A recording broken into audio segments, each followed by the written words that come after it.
حضرت شیخ ابو صالح موسیٰ جنگی دوست علیہ الرحمن ایک نہر کنارے وضو کر رہے تھے کہ پانی کے بہاؤ پر ایک سیب بہتا ہوا آیا۔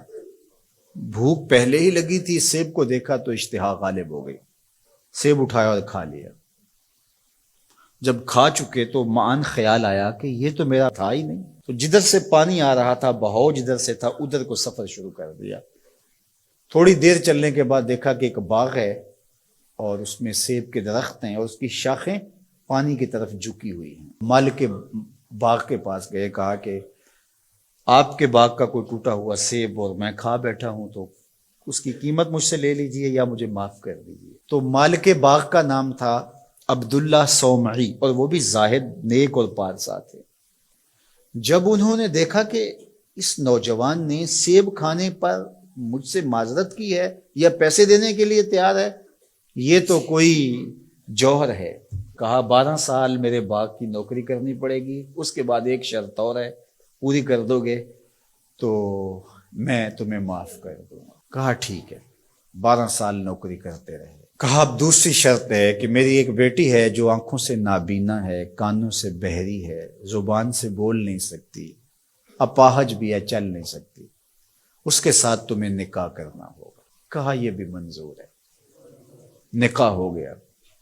کہا اس کمرے میں تمہاری بیوی تمہارا انتظار کر رہی ہے۔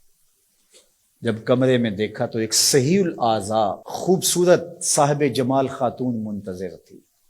سمجھا غلطی لگ گئی ہے، واپسی جلدی سے پلٹے اور اتنی تیزی سے پلٹے کہ دروازے کی چوگاٹ کے ساتھ سر لگا اور سر پھٹ گیا اور خون بہ رہا، اور واپس آئے تو شیخ عبداللہ صومعی کہنے لگے کہ کیا ماجرا ہوا؟ کہا کہ وہ کوئی اور خاتون ہے، جو نقشہ آپ نے بتایا تھا وہ تو نہیں ہے۔ کہا وہی میری بیٹی ہے اور آپ کی بیوی ہے۔ وہ بہری اس لیے ہے کہ آج تک اس کے کانوں نے غیر محرم کی آواز نہیں سنی، وہ نابینا اس طرح ہے کہ آج تک اس نے غیر محرم کی شکل تک نہیں دیکھی، اپاہج اس لیے ہے کہ وہ غیر محرم کے لیے کہیں چل کے نہیں گئی۔ اسی طرح باقی جو چیزیں بتائی تھی ان کی تعبیر بتائی۔ کہا وہی تمہاری بیوی ہے۔ عبداللہ صومعی کی اس بیٹی جس کا نام ام الخیر تھا اور شیخ ابو صالح موسیٰ جنگی دوست کی بیوی، تو یہ صالح نوجوان اور یہ صالحہ خاتون نکاح کی بندھن میں بندھ گئے۔ اللہ تعالیٰ نے پھر ان کو ایک فرزند عطا کیا۔ اس فرزند کا نام الشیخ السید عبد القادر جیلانی علیہ رحمہ و رضوان تھا۔ اقبال نے کہا تھا سیرت فرزند از امہات، جوہر صدق و صفا از امہات۔ بیٹوں کی بیٹیوں کی سیرتوں کا جوہر ماؤں سے ہوتا ہے۔ باپ کا رزق حلال اولاد پہ اثر انداز ہوتا ہے۔ رزق حلال اگر آپ کی زندگی میں شامل ہو جائے تو پھر اس کا عملی نتیجہ یہ ہے کہ ایک صالح معاشرت کی بنیاد پڑتی ہے اور آپ صالح معاشرت کے ایک بہترین فرد ہوتے ہیں۔ جس طرح رزق حلال نسلوں میں سرایت کرتا ہے اس کی برکتیں، اسی طرح سچائی اگر کسی معاشرے کے اندر پیدا ہو یا کسی فرد کے اندر پیدا ہو تو سچ اپنا راستہ بناتا ہے۔ اگر آپ کی زبان سچ نہیں بولتی اور آپ حلال رزق نہیں کھاتے تو پھر آپ جتنے مرضی نفل پڑھیں، جتنی مرضی عبادتیں کریں، اللہ کی قربت کا تصور بھی نہیں کیا جا سکتا۔ نجات کا راستہ یہ ہے کہ ہم ان دو چیزوں کو اپنی زندگی میں لازم کر لیں۔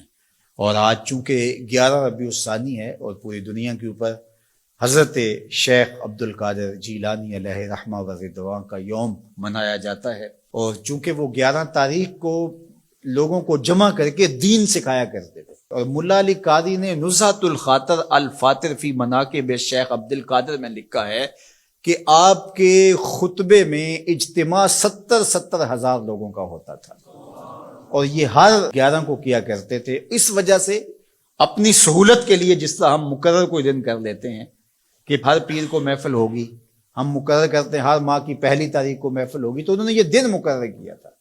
اور اس دن میں جب لوگ دور دور سے آتے، بغداد کے بھی بابو شیخ پہ لوگ جمع ہوتے اور باقی شہروں سے بھی لوگ اس دن آتے کہ چلو آپ کا آواز سنیں گے، تو آنے والوں کو کھانا بھی کھلایا جاتا، کیونکہ حضرت شیخ فرماتے ہیں کہ آدھا فقر بھوکوں کو کھانا کھلانا اور ننگوں کو لباس پہنانا ہے. تو جب جو لوگ آتے تھے تو ان کو کھانا بھی کھلایا جاتا تھا. اب لوگوں کو صرف کھانا یاد رہ گیا ہے، اور جو واز کیا کرتے تھے، جو اس اجتماع کی روح تھی جس کے لیے سارے لوگ آتے تھے، وہ ہم نے بھلا دی ہے. تو ہم عمومی طور پہ رسم پرست ہو جاتے ہیں، روحیں ہم سے رخصت ہو جاتی ہیں. جو بھی چیزیں ہوتی ہیں ان کی روحیں ختم ہو جاتی ہیں اور ان کی رسمیں باقی رہ جاتی ہیں.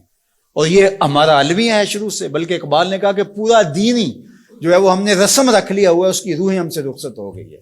رہ گئی رسم ازاں روح بلالی نہ رہی، فلسفہ رہ گیا تلقین غزالی نہ رہی، مسجد مرثیہ خواہ ہے کہ نمازی نہ رہے، یعنی صاحب اوصاف وہ حجازی نہ رہے.